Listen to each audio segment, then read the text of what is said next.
Setelah Han Feng mendapatkan senapan yang dia pesan, dia sekarang fokus untuk mempelajari kemampuannya. Walaupun Han Feng sudah berkali-kali mencoba kemampuannya, tapi tingkat keberhasilannya masih sangat kecil, sekitar 1:10. Setelah Han Feng melakukan banyak sekali percobaan, akhirnya dia mengerti kalau setiap jenis makanan memiliki perbedaan jumlah energi hijau yang harus Han Feng keluarkan. Jika salah maka akan gagal. Tiba-tiba dia teringat sebuah game, yang sistemnya mirip dengan kemampuannya. Han Feng pun menjamkan dan mencoba kemampuan cahaya hijaunya, sambil membayangkan game tersebut. Dan Han Feng pun berhasil menguasai kemampuan dari cahaya hijau itu. Selanjutnya Han Feng mencoba bereksperimen ke daging. Daging agak berbeda dengan tanaman, jika gagal maka akan berubah menjadi cairan hitam yang menjijikan. Han Feng berkonsentrasi sambil membayangkan game yang sebelumnya berhasil terhadap sayuran. Dan Han Feng gagal lagi dan lagi, sampai Han Feng merasa sangat kesal. Setelah beberapa kali percobaan gagal sampai dapurnya berantakan oleh cairan hitam, akhirnya Han Feng berhasil melakukannya. Han Feng langsung terbaring di lantai karena kelelahan. Seperti biasa karena Han Feng bosan, dia hanya bisa menonton TV yang isinya berita tentang keadaan cuaca saat itu yang makin memburuk. Han Feng mendapatkan notifikasi dari grup komplek tempat tinggalnya. Ternyata di dalam grup orang-orang sedang panik karena cuaca tidak kunjung membaik. Apalagi tidak ada bantuan pemerintah yang datang kepada mereka. Truk makanan yang mereka harapkan datang tidak ada. Malah ada yang melihat sebuah tank yang melintas. Dan ada yang menyimpulkan kalau sebentar lagi akan terjadi perang, yang membuat orang-orang menjadi semakin ketakutan. Orang-orang di grup komplek itu makin menyimpulkan berbagai macam pendapat, apalagi setelah mendengar kata perang. Jiang seperti biasa selalu seperti seorang pemimpin yang baik dan menenangkan semuanya. Jiang menyarankan agar mereka selalu membantu satu sama lain. Dan untuk yang masih memiliki stok makanan yang cukup untuk mendonasikannya kepada yang sudah kehabisan stok makanan, Jiang langsung memberi contoh kepada semuanya. Kalau dia akan mendonasikan setengah dari stok makanan yang dia punya, kepada siapa saja yang sedang membutuhkan. Orang-orang mendukung idenya Jiang dan ada yang langsung ikut berdonasi seperti Jiang. Karena sudah ada beberapa yang mau berdonasi, Jiang mengusulkan untuk menunjuk beberapa penanggung jawab untuk mengelola donasi dari orang-orang. Jiang akan membentuk komite darurat sementara, sebagai penanggung jawab atas perbekalan yang disumbangkan. Han Feng yang mendengarnya, teringat kalau di kehidupan sebelumnya ada juga komite darurat sementara. Tapi bukan untuk mengelola perbekalan untuk orang-orang, tapi untuk memonopoli perbekalan dari semua orang. Hari ke hari suhu menjadi lebih dingin. Semua orang berpikir bagaimana cara agar tubuh mereka tetap hangat dalam kondisi tersebut. Di saat semua orang kebingungan cara untuk bertahan hidup, Han Feng lagi asik main game dengan banyak makanan di sekitarnya. Ketika sedang asik bermain game, tiba-tiba ada yang menelpon Han Feng. Ternyata orang itu adalah yang penanggung jawab blok 8, blok tempat tinggal Han Feng. Dia meminta Han Feng untuk ikut bekerja sama membersihkan salju di luar. Han Feng yang sebenarnya tidak mau, tapi dia tidak ingin berselisih dengan tetangga.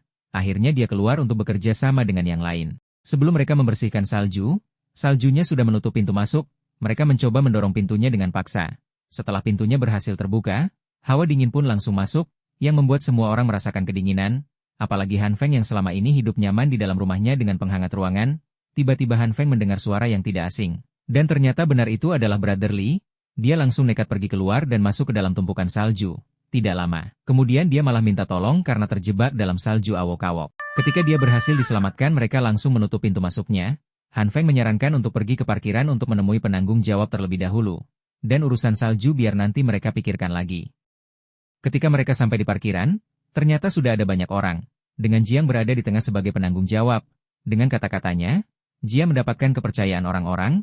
Brother Lee yang sedang kedinginan akibat kejadian tadi, dia memutuskan untuk pergi duluan. Han Feng tiba-tiba mendengar suara yang tidak asing lagi di antara kerumunan banyak orang.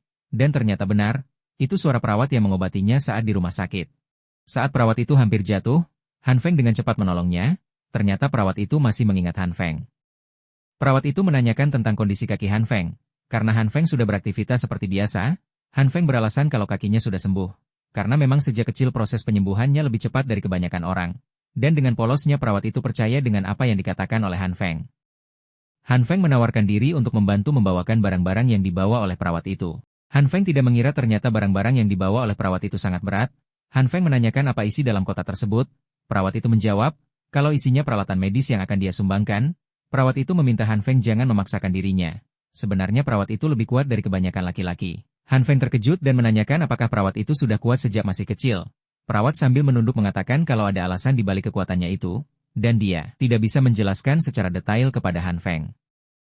Perawat itu mengalihkan pembicaraan. Karena mereka belum saling tahu nama masing-masing, mereka pun memutuskan untuk berkenalan, dan nama perawat itu adalah Jin Sui. Ketika mereka sedang mengobrol, menanyakan satu sama lain, tiba-tiba ada yang menyenggol Jin Sui. dan Jin Sue pun terdorong ke arah Han Feng.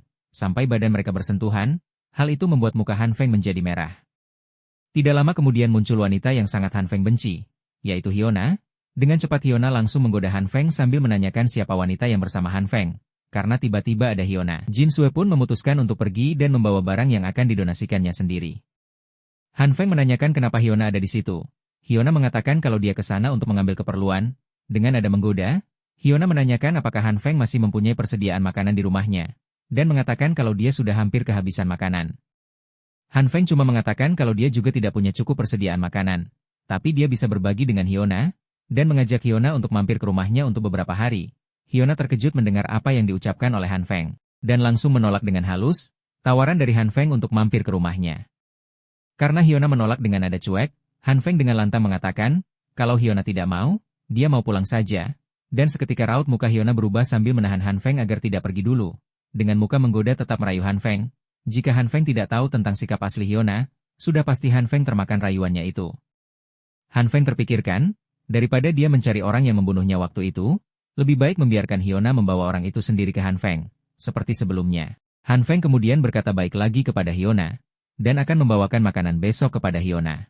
Hyuna pun pergi dengan senyum tipis, seolah dia telah berhasil membodohi Han Feng. Han Feng yang sudah tahu apa yang akan terjadi, cuma tersenyum dan kembali ke rumahnya. 2 hari kemudian saat Han Feng sedang makan, ada banyak notifikasi dari Hyuna, yang menanyakan makanan yang dijanjikan Han Feng 2 hari yang lalu, tapi Han Feng gak ada kabar selama 2 hari itu. Han Feng tidak menghiraukan notifikasi handphonenya, dan tetap menyantap makanannya dengan lahap. Ketika Han Feng sedang makan, dia terpikirkan soal eksperimennya beberapa hari ini, dan dia yakin akan 2 hal. Yang pertama, daging tidak bisa diperbesar tanpa batas, dan yang kedua, daging juga bisa diproduksi tanpa batas seperti kacang kedelai. Di pagi hari, Han Feng seperti biasa menonton berita terbaru tentang perkembangan cuaca saat ini. Di berita itu mengatakan, di hari ke-19 ini cuaca makin memburuk, tapi Han Feng tahu sebenarnya kondisi lebih buruk dari apa yang disampaikan media. Tiba-tiba Han Feng terkejut karena ada suara ledakan dari luar. Dibarengi dengan adanya banyak helikopter, situasi di luar menyebabkan kepanikan para pemilik rumah di komplek tersebut. Di parkiran, mereka sedang saling bertukar barang dan persediaan makanan, tapi ada juga yang berselisih. Setelah Jiang datang dengan senyum berkata, akan membagikan persediaan yang diperlukan secara gratis. Han Feng terpaksa harus keluar dari rumah, untuk mengumpulkan informasi. Dia ingat kalau di kehidupan sebelumnya, akan ada pemberontakan di daerah itu, tapi sejauh ini tidak ada tanda-tanda akan terjadinya kekacauan. Orang-orang komite darurat, terlihat menjalankan tanggung jawabnya dengan baik dan tidak ada yang salah. Ada juga orang yang merasa dirugikan karena sebelumnya dia mendonasikan banyak makanan, tapi yang dia dapat cuma dapat sedikit. Sambil tersenyum, Jia menjelaskan baik-baik ke orang itu, dan orang-orang di belakang orang itu juga mendukung apa yang Jiang lakukan. Ketika Han Feng mengamati apa yang terjadi, tiba-tiba ada Brother Li yang menyapa Han Feng. Kondisi badan Brother Li sekarang sedang tidak baik, karena dia hanya bisa menahan rasa lapar dan hanya mengandalkan air untuk dikonsumsi. Brother Li sudah tidak punya makanan, karena persediaan makanannya sudah dia donasikan kepada komite. Tapi makanan yang diberikan oleh komite terlalu sedikit. Han Feng meminta Brother Li untuk membantunya mengumpulkan informasi dengan imbalan makanan untuk Brother Li. Brother Li sangat senang sampai menangis dengan apa yang dia dengar dari Han Feng. Dia pun menyetujuinya. Sekarang Han Feng tidak perlu keluar untuk mendapatkan informasi. Dia hanya perlu diam di rumah dan menunggu informasi terbaru dari Brother Li. Ketika Han Feng berjalan, tiba-tiba ada yang memanggil Han Feng, dan ternyata orang itu adalah Hyuna. Hyuna menghampiri Han Feng dan langsung menamparnya. Hyuna dengan marah menanyakan kenapa Han Feng tidak membalas pesannya. Han Feng membohongi Hyuna lagi. Dia mengatakan situasinya memburuk, persediaan makanannya ada yang mencuri. Hyuna dengan nada lembut menanyakan apakah Han Feng masih mempunyai persediaan atau tidak. Han Feng menjawab kalau masih ada sedikit. Hyuna dengan tidak tahu malu meminta Han Feng untuk bersedia membagi makanan dengannya. Han Feng dengan senyum palsunya mengatakan kalau dia bersedia berbagi makanan dengan Hyuna. Dan nanti malam Han Feng akan mengirim Hyuna pesan saat makanannya sudah selesai dikemas. Di malam hari Hyuna masih belum mendapatkan pesan dari Han Feng. Walaupun Hyuna sudah mencoba mengirim pesan kepada Han Feng tidak membalas satu pesan pun dari Hyuna. Hyuna yang tidak kunjung mendapatkan pesan balasan dari Han Feng, memutuskan untuk langsung mendatangi rumah Han Feng. Karena lift yang sudah rusak karena cuaca yang ekstrim, Hyuna mau tidak mau harus menggunakan tangga. Hyuna dengan susah payah menaiki anak tangga, tiba-tiba ada sesuatu yang jatuh ke arahnya. Dan ternyata yang menjatuhkannya adalah Han Feng. Han Feng meminta maaf kepada Hyuna dan beralasan. Saat Han Feng membaca pesan dari Hyuna, dia langsung berlari membawa persediaan ke bawah, dan tidak sengaja menjatuhkan tepungnya. Han Feng langsung memberikan persediaan yang dia bawa buat Hyuna, Makanan yang dibawa Han Feng ternyata sudah berjamur dan juga kotor. Tapi Hyuna tetap mengambil makanan tersebut, karena memang dia sudah tidak punya pilihan lain. Saat Han Feng mau pulang, tiba-tiba dia merasa ada sedang mengamatinya. Han Feng bersembunyi menunggu orang itu muncul. Ketika orang itu muncul, dengan cepat Han Feng menangkap dan siap menghajarnya. Tapi ternyata orang itu adalah seorang wanita yang masih belum dewasa. Han Feng menanyakan kenapa wanita itu mengikuti Han Feng, tapi wanita itu hanya diam saja. Walaupun sudah Han Feng ancam akan merobek pakaian wanita itu, tapi wanita itu hanya diam saja, tidak berbicara dan tidak melawan. Karena wanita itu cuma diam saja, Han Feng pun memutuskan untuk melepaskannya dan menyuruh wanita itu pulang. Begitu juga dengan Han Feng yang akan meninggalkan wanita itu, tapi ketika Han Feng hendak pergi, wanita menahan Han Feng agar tidak meninggalkannya, dengan isyarat, wanita itu meminta Han Feng untuk ikut dengannya. Han Feng dibawa ke rumah wanita itu. Ketika sudah di dalam rumah wanita itu, Han Feng sangat terkejut dengan apa yang dilihatnya di dalam. Ada banyak sekali persediaan tapi sangat berantakan. Han Feng menanyakan apakah wanita itu sudah tahu akan ada bencana es yang akan melanda. Wanita itu menjawab, dia tahu karena hasil perhitungannya. Wanita itu juga menunjukkan kalau dia ternyata orang misterius yang mengatakan kiamat zaman es di grup pemilik rumah. Wanita itu juga menunjukkan rekaman CCTV saat Han Feng memasok persediaan sebelum bencana es melanda. Ketika Han Feng sedang fokus melihat-lihat, tiba-tiba wanita itu dengan cueknya membuka baju luarnya. Han Feng pun langsung menyuruh wanita itu untuk memakai pakaiannya kembali. Sebelum mereka duduk di sofa dan mengobrol lebih banyak, Han Feng akhirnya tahu kalau wanita itu mengetahui kalau Han Feng menimbun banyak persediaan dan akhirnya memutuskan untuk memata-matai Han Feng. Wanita itu meminta Han Feng untuk mengajarinya cara menggunakan generator. Han Feng pun mengajari wanita itu cara menggunakan generator. Tapi Han Feng bukan hanya mengajartinya cara menggunakan generator. Tapi Han Feng juga mengajari wanita itu cara menyimpan makanan dengan benar. Han Feng juga mengajari wanita itu memasak. Setelah memasak mereka berdua mulai makan, Han Feng tetap membantu wanita itu walaupun sambil menahan kesal. Apalagi saat wanita itu ketiduran saat sedang makan.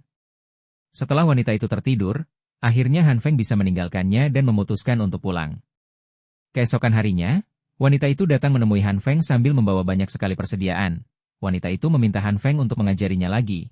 Wanita memang pintar tapi, dia kekurangan pengetahuan umum, seperti memasak, bersih-bersih, dan berkomunikasi.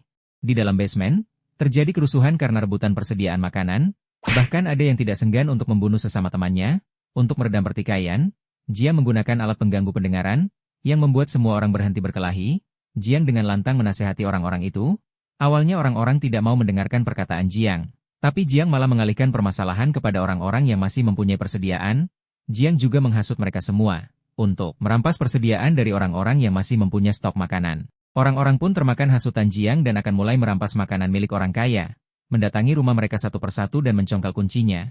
Brotherly yang mendengar hal itu, buru-buru menghubungi Han Feng, dan menjelaskan apa yang sedang terjadi di basement bawah. Han Feng yang mendengar hal tersebut, seketika terkejut, akan sangat berbahaya jika mereka tahu kalau Han Feng mempunyai banyak sekali makanan di dalam rumahnya. Bisa-bisa Han Feng dibunuh oleh tetangganya sendiri. Han Feng yang mempunyai senapan juga tidak akan sanggup menghadapi semua orang yang sedang kelaparan itu. Han Feng dengan cepat langsung menyiapkan segala cara untuk mengatasi amukan para tetangganya itu. Saat Han Feng sedang melakukan persiapan, tiba-tiba listrik mati. Han Feng yang sudah tahu cepat atau lambat pasti akan terjadi pemadaman listrik, dia langsung menyalakan generator listrik untuk mendapatkan listrik kembali. Di sisi lain Hyuna sedang makan mie instan di tempat orang kaya, yang mempunyai banyak sekali persediaan. Ketika mereka berdua bersantai, tiba-tiba di luar terjadi kerusuhan, orang-orang mulai mendobrak pintu rumah orang kaya itu. Han Feng yang sedang memasang generator listrik merasa kesusahan, karena listriknya tidak kunjung menyala, padahal Han Feng sudah merasa benar memasangnya. Tiba-tiba kabel yang Han Feng pegang meledak. Duar, tidak lama kemudian, ada seseorang yang mengetuk pintu, dan ternyata dia wanita yang sebelumnya Han Feng bantu mengajarkan berbagai macam hal saat Han Feng hendak membuka pintunya. Dia teringat di kehidupan sebelumnya, dia dibunuh di depan pintu rumahnya.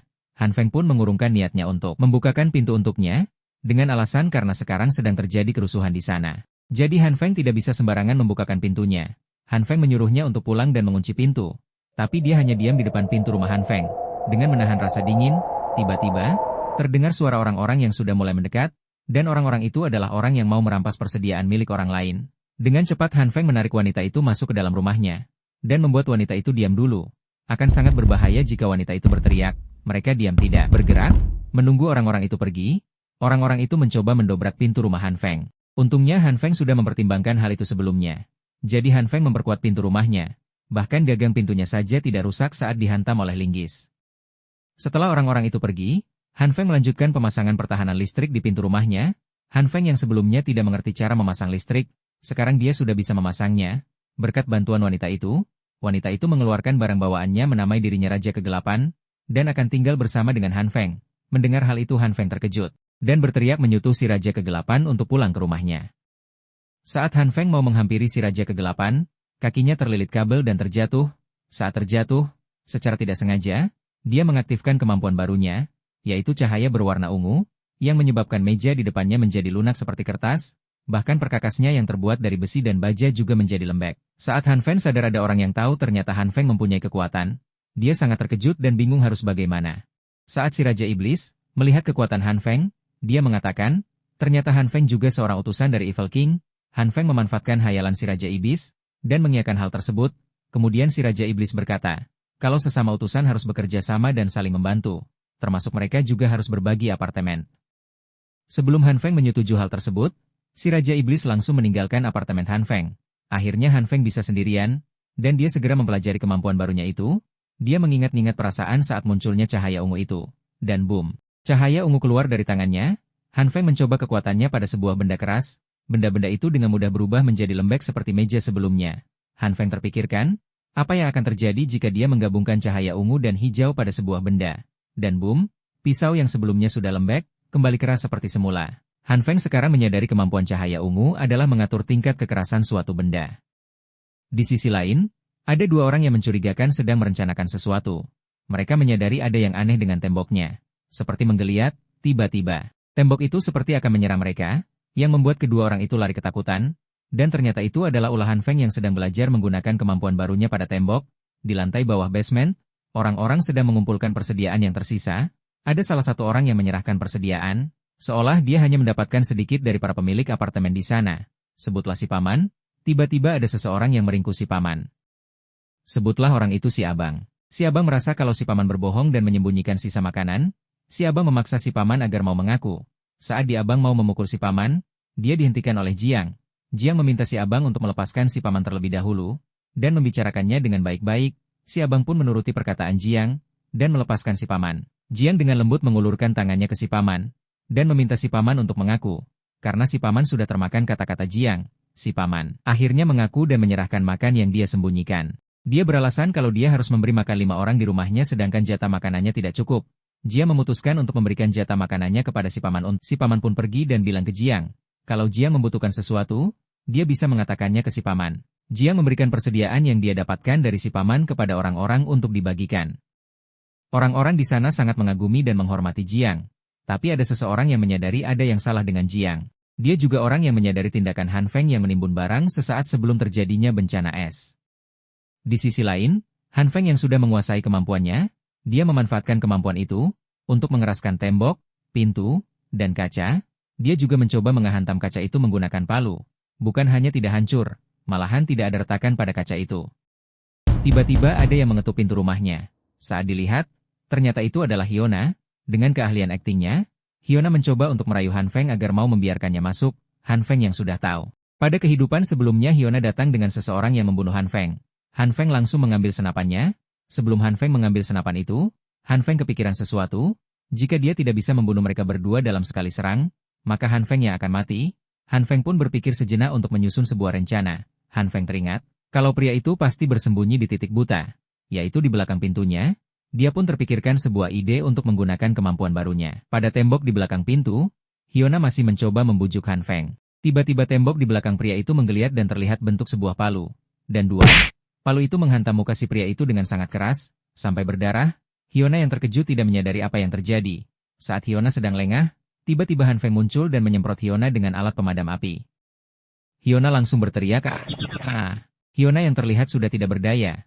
Melihat si pria yang sudah tepar, Hyuna yang teralihkan, tiba-tiba Han Feng menarik Hyuna, tapi Hyuna berhasil melepaskan diri kemudian pergi dengan cepat. Han Feng kehilangan kesempatan untuk membunuh Hyuna. Tapi pria itu masih ada di samping Han Feng. Saat pria itu berusaha berdiri, dengan cepat Han Feng menendang si pria itu sampai muntah. Sebelum Han Feng menendangnya lagi, pria itu meminta Han Feng untuk berhenti sebentar dan berkata, apakah Han Feng tidak tahu siapa ayahnya? Jika Han Feng menyentuhnya lagi dia bersumpah akan. Boom! Han Feng menghajar pria itu lagi sambil berkata, bagaimana kalau Han Feng menyentuhnya lagi? Han Feng tidak peduli siapa ayahnya. Yang jelas Han Feng akan terus menghajar orang itu. Pria itu berbicara lagi. Dia berkata, kalau dia tidak punya dendam kepadanya, Kenapa Han Feng harus duar? Pria itu dihajar lagi oleh Han Feng sebelum dia selesai berbicara. Han Feng terus-menerus menghajar pria itu dengan sangat marah. Han Feng yang sudah termakan amarah mengambil tongkat pemukul yang digunakan pria itu untuk membunuh Han Feng. Di kehidupan sebelumnya, wajah pria itu sudah sangat hancur. Dan dia mencoba berbicara kembali, meminta alasan Han Feng. Sebelum selesai berbicara, Han Feng langsung menghantam wajah pria itu dengan tongkat pemukul, sampai akhirnya pria itu mati. Saat Han Feng hendak pergi, tiba-tiba si Raja Iblis ada di belakang Han Feng, dan bertanya kepada Han Feng, apakah dia butuh bantuan. Mereka berdua pun masuk ke dalam dan membahas hal yang barusan terjadi. Han Feng merasa sedikit takut oleh si Raja Iblis, karena dia tetap tenang walaupun sudah menyaksikan pembunuhan di depannya. Han Feng meminta si Raja Iblis agar pergi dari rumah Han Feng, dengan alasan, orang-orang itu bisa saja kembali dan membalas dendam. Walaupun Han Feng sudah menjelaskan seberapa berbahayanya jika dia tinggal bersama Han Feng. Tapi si Raja Iblis tetap mau tinggal bersama Han Feng dan menghiraukan semua perkataan Han Feng. Si Raja Iblis tidak banyak berbicara dan langsung pergi. Tapi Han Feng menahannya agar tidak lari dari pembicaraan serius itu. Si Raja Iblis menatap Han Feng dan menyuruh Han Feng masuk ke pintu itu. Saat pintunya dibuka, Han Feng terkejut dan tidak bisa berkata-kata. Di sisi lain, di basement bawah, orang-orang sedang mengantri untuk mendapatkan jatah makanan mereka. Termasuk Hyuna. Dia sedang memikirkan apa yang terjadi kemarin saat si pria tiba-tiba pingsan. Hyuna menyadari kalau Han Feng memang memiliki banyak sekali persediaan untuk bertahan di tengah bencana es ini. Saat sedang berjalan tiba-tiba ada yang menyenggol Hyuna. Dan ternyata orang itu juga mengenali Hyuna.